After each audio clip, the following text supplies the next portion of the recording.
The worst refereeing mistakes in the history of football. My first reaction is a penalty. In the world of football, where emotions run high and the stakes are even higher, the men in the middle hold immense power. However, sometimes the referees of the beautiful game leave fans scratching their heads or tearing their hair out. From disallowed goals to mistaken identities, let's kick off this rollercoaster ride through the 10 most jaw-dropping refereeing mistakes in football history. But before we move ahead, you see the red button, right? So subscribe, guys, because we're on a wild ride of amazing videos. The Invisible Goal, 2005. Our journey begins in 2005 when Manchester United faced Tottenham in a match that left fans questioning reality. Spurs midfielder Pedro Mendes launched an audacious lob from just about the halfway line. United goalkeeper Roy Carroll was backpedaling, almost caught it, then fumbled it over the goal line. The goalkeeper's fumble isn't the main focus here. It's about an even bigger mistake by the referee. The ball was clearly over the line, but the referee, in a plot twist even Shakespeare would find far-fetched, didn't see it. Hence, the goal didn't stand. The result? A draw, a storm of controversy, and fans donning detective hats to solve the case of the invisible goal. We still can't quite believe it, but what's coming up next will blow your mind even more. VAR gone conclusion, 2022. Fast forward to 2022, the era of VAR, which is the superhero poised to eliminate refereeing blunders. Yet, in a clash between Manchester City and Everton, Rodri's handball in the penalty area went unnoticed despite VAR intervention. Well, the frustration was obvious, but Frank Lampard had a few funny things to say amongst all the agony. Lampard, Everton's manager, felt like he was watching a toddler's tea party, saying, "My 3-year-old daughter could have called that penalty." Everton's post-match complaint led to an apology, proving that even with VAR, the referee's whistle can still play hide and seek. But that isn't it, because the referees have lots more rabbits in their hats. The show goes on. Identity crisis at Chelsea versus Arsenal. The Premier League, being the best league in the world, unexpectedly has some of the worst refereeing blunders. And here we have another one at another high-profile match. This one will leave you giggling. In the annals of referee mishaps, we find ourselves at Chelsea versus Arsenal. A penalty was awarded after Alex Oxlade-Chamberlain tipped Eden Hazard's shot around the post with his hand. But Kieran Gibbs was shown the red card. Referee Andre Mariner's epic mix-up saw Gibbs mistakenly shown the red card for a handball committed by Oxlade-Chamberlain. Yeah, you heard it right first time. The absurdity reached its peak when Oxlade-Chamberlain tried to clear the air by claiming the foul himself, but the decision stood. The aftermath? A red-faced referee, a bewildered Gibbs, and one of the most bizarre cases of mistaken identity in football history. The tipsy whistle, 1975.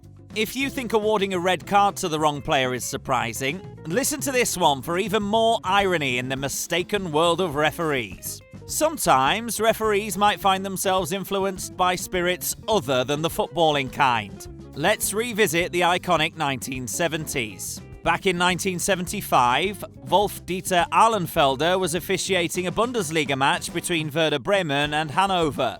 The referee blew the half-time whistle in the 32nd minute. The players and the staff protested and the game finally continued.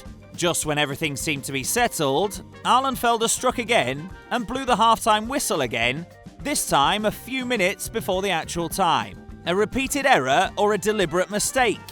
The reason will leave you astonished. His reasoning? A couple of pre-match beers. The case of a drunken referee. But the fun doesn't stop there, as Ahlenfelder proudly declared, "I am a man and I don't drink Fanta," leaving us to wonder if his beer-fueled decisions led to the creation of the infamous Ahlenfelder brew now served near Werder Bremen Stadium. The fixer's whistle, 2005. Okay, these mistakes are all human errors, but sometimes even the ethics are compromised. You never know. In the shady realm of match fixing, German referee Robert Heuser takes the spotlight. Accepting a £46,000 bribe, Heuser orchestrated Hamburg's downfall in a German cup tie against Paderborn in 2004. 2 penalties and a red card later, Hamburg faced defeat. Heuser's prison sentence, issued in 2005, became a stark reminder that sometimes the whistle isn't just blown for fouls, but for foul play. The Ball Boys' sneaky score, 2006. If you think the referees mess things up only in Europe, you're wrong. Here's a rather cheeky event from Brazil. Football matches are usually decided by players, but in Brazil's Copa FPF group stage in 2006, a cheeky ball boy stole the show. During Santa Cruzense versus Atletico Sorocaba, a shot went wide, yet the referee awarded a goal. The reason? The ball boy had cunningly placed another ball in the net. What followed next was a suspension for the referee and a lesson that even ball boys can score when the referee isn't watching. And given our recent discussion, referees aren't watching a lot of the time. But then again, the world's not perfect, is it?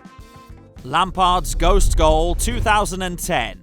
We can cut some slack to referees in Brazil, but when it comes to the FIFA World Cup, the eyes of the whole globe are fixed on the high-profile fixtures. And sometimes referees manage to cause chaos on the global stage too. Here's one of the bizarre events. In the 2010 World Cup, the spectre of injustice haunted England. The Thrills Yellow Card Extravaganza 2006. Well, the British aren't always the ones on the receiving end of such mistakes. Sometimes one of them is the curator of it. The English referee, Graham Poll, and the curious case of Josip Simonic is a fascinating one from the FIFA World Cup 2006. In a match against Australia, Simonic received not 1, not 2, but 3 yellow cards, and all hell broke loose.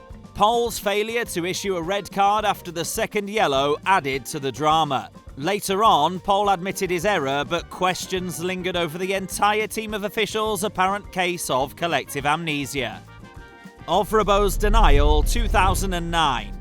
The biggest Champions League drama of the 2000s has to be this one. Pep Guardiola's Barcelona were flying high as the best team in the world, outclassing every opponent week in, week out. But sometimes class is not enough, as you have to have a hidden helping hand from the man with the whistle to make your luck work. In the cauldron of high-stakes Champions League football, referee Tom Henning Ovrebo found himself at the centre of a storm. Chelsea vs Barcelona in 2009 saw 4 penalty appeals dismissed, including blatant handballs by Gerard Piqué and Samuel Eto'o. Didier Drogba even had a foul-mouthed rant to live TV cameras during the aftermath of the match. It has to be one of the most intense games, and no one has figured out who was actually wrong here. The referee's oversight left Chelsea fans fuming and the massive controversy ignited. The match was called a disgrace, but Barcelona danced through to face Manchester United in the final. Ovrebo became the face of referees who'd rather keep their cards in their pockets. Maradona's Hand of God 1986. This has to be the last and most iconic refereeing mistake that went on to create folklores and shape the most beautiful story of Diego Maradona in the 1986 World Cup. Before you hear this one out, here's an idea. Don't make the mistake of not subscribing like the referees do.